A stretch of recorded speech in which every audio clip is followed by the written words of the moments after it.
It had been 5 years since the incident. 5 years since the outbreak, since the war, since civilization had crumbled. Now, only a few small, isolated populations survive. I was one of the lucky ones. Though, perhaps lucky isn't the most accurate word choice since it's still a struggle to survive. For one thing, food is hard to come across. Not impossible, mind you, but still difficult. If you're lucky, you might find some canned fruit or vegetables, or even some bottled water.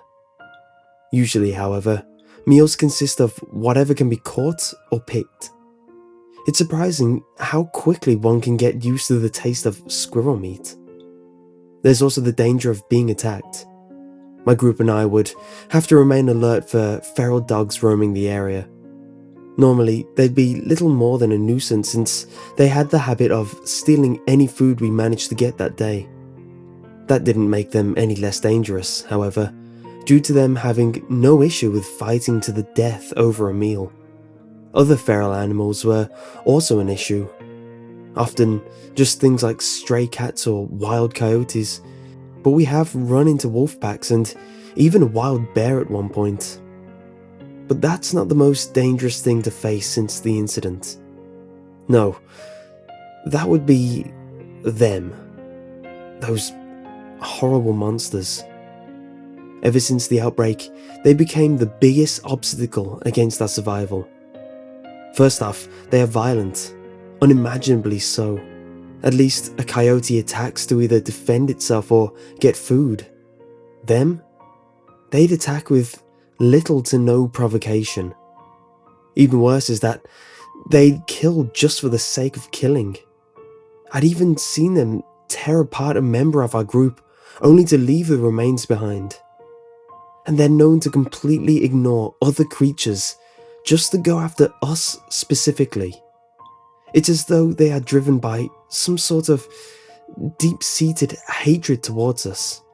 Like they wouldn't stop until every inch of land was stained with our blood. They tend to travel in small groups, though sometimes they split into pairs or tread through the area alone. It's fairly easy to take them down when they're by themselves. They lack any sharp teeth or claws, though they are smart enough to use anything they can get their hands on as a weapon. However, normally, if there's one, you can guarantee that there are others nearby. Those things often lumber about, shambling aimlessly with a dull, almost empty expression on their faces. That is, until they see you. Then, their expression changes. Their faces contort to that of rage and disgust. Next thing you know, they lunge at you in an attempt to tear you limb from limb. It's worse when more than one attack at the same time. As they attack, they emit a series of angry shouts and screams, not so different from a wild predator as it kills its prey. And when they're finally lumbering about, they grunt and mutter at one another. Each day they are gaining territory over us. Our shelters have been destroyed, many innocent lives are lost, and they show no signs of stopping. I wish the living would just leave us alone.